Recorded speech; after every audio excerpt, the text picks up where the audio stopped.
Fellas, it's happening again. It's a non-Nike shoe on this channel for a review. It's the New Balance Fresh Foam 1080 version 11. Very interesting shoe. Let's talk about it. What is up, everybody? Welcome back to the vlog. My name is Filip Latocha. Today, we are going to be discussing my first impressions of the New Balance Fresh Foam 1080 version 11. And kind of the reasons why I stepped away from the Nike Daily Trainer overall for now, and why I'm fascinated with the shoe and why it's going to stay in my daily rotation. So, before we get into it, make sure you like the video, subscribe to the channel. You guys know how this goes. At the time of this filming, I need like 20 more subscribers, and then I hit 1K subscribers on this channel, and that's a huge milestone overall. So please, please, please, let's make that happen. If you're already subscribed to the channel and you watch the content regularly, thanks so much. Love you guys a lot.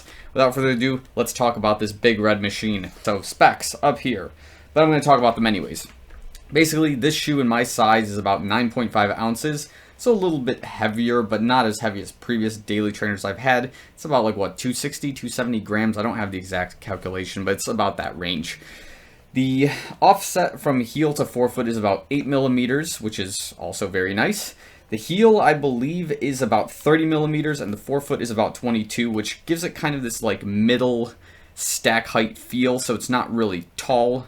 And it doesn't feel like it's a big shoe. It's just, it's a little bit more road neutral, and that's kind of a good sweet spot overall for a particular shoe of this caliber. You don't want it to be so high and unstable that it just feels uncomfortable to run in and it's bad for your ankles. So that's kind of the general stuff there.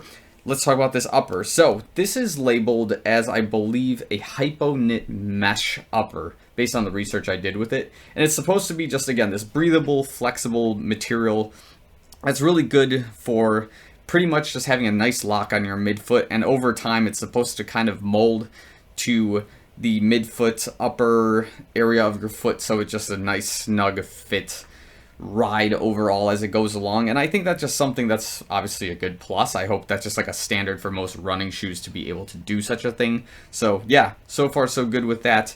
No issues with it on my first run. Of course, the shoelaces are just running straight across. They're not on the anterior side of the shoe. The tongue is, again, very snug, very comfortable. No issues. It seems kind of like a nice standard looking tongue. It's not a big issue in my opinion. The interesting part, of course, is when we get to this shoe collar and this like back collar area with this drop here. So I guess this is like, again, something I've seen on a couple of shoes before, in contrary to like, I guess, some other shoes like the Arahi 2, where you got like that, you know, this pull tab there. There's no pull tab here, and I'm okay with that. But what was kind of deceptive at first was I thought this was going to operate like a fly ease, where you just kind of push your foot into it, and then it just kind of, you know, the back of the collar tongue would kind of just clip itself out. But it doesn't really operate like that. This is just supposed to be a different kind of material from this hypo knit Flyknit. It's a little bit tougher. It's kind of like, I would describe it as like a wetsuit or like swimming type of like weave, and it's cool by me. I like it. It's just the concern with it is just something I'll discuss in like the neutral/cons when we get there. So again, this fit in the collar is really nice. It's really snug. It's not like high cushion, so it's just gonna feel kind of like the ride of a Pegasus Turbo 2 in this shoe collar area, which, by the way, I think we're gonna have to make a comparison video with these two moving forward. Let's talk about the midsole and the outsole. So first things first, after the first run, this is what the outsoles are looking like. Of course, nothing major to report, just a little bit of dirt, and basically just a really cool pattern to work with overall. Obviously, with the outsole as it is, the first thing I always notice, which again I bring in the Hoka One One series into this, is these wide midfoot, heel, and kind of like arch areas for the shoes, which obviously makes them very stable, high cushion, and like, again, they look just so similar because it's just supposed to be this like big block on the bottom of your feet, which is supposed to give it like a nice, comfortable ride overall. And yeah, I agree with that assessment from the comment section. Like, this is definitely something that like Hoka One One should compete with for sure, because of like how comfortable and how neutral and how stable this shoe ultimately ends up being. So let's talk about the midsole. Of course, fresh foam is 100% what's going across this shoe, and if I could describe midsole, if I can describe the fresh foam in Nike terms, it would be probably something like this. it's like an 80-20 React and ZoomX respectively, where it's, you know, responsive, it's reactive like the React style foam, but it's got a bit of a spring and a bit of a pop that like the ZoomX foam has presented in the past. So that 20% that I think it feels like ZoomX foam essentially makes the shoe feel a lot lighter than it really is, and that's only an advantage to this shoe in my opinion, because at 9.5 ounces, that's a pretty heavy drag. But if you get that spring and that pop that something like a heavier shoe would definitely need to make you feel refreshed and continue running, this is just, it's a good play overall. Like, you can't go wrong with that whatsoever. It makes it for a really good daily trainer. I wouldn't use it for like racing or for like threshold workouts necessarily, but as an everyday trainer and maybe like tempo runs, depending on like what the interval lengths are of that tempo run, I would still definitely use this. But again, it's got a nice pop to it, which I guess based on the marketing with fresh foam, I don't know if it's talking specifically that the foam is fresh, but my legs definitely felt fresh after this particular Strava run, which is right here.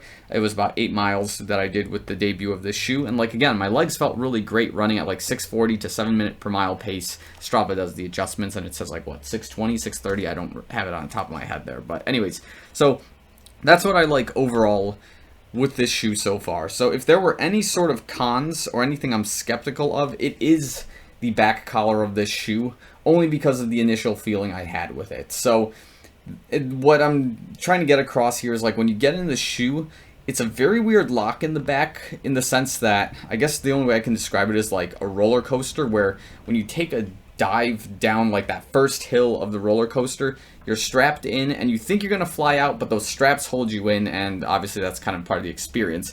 This back shoe collar is very similar, where when you take a step, it almost feels like your heel is gonna fly out of the shoe, but you get locked in because of the, you know, the two sides and like the tongue area of the shoe kind of lock you down more or less. But it does feel like the back is not locked in, but you get used to the sensation after a little bit of time overall.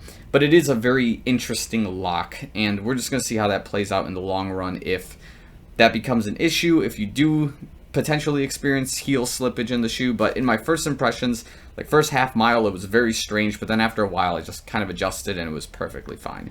So yeah, there's no major cons of it right now. It's got a great ride to it. I didn't experience any sort of pain, but I think in my left foot, now that I think about it, there was just like a bit of like dullness, like a very smidgen amount of it, like in this midfoot region right about here where I've been experiencing it with like previous Nike shoes.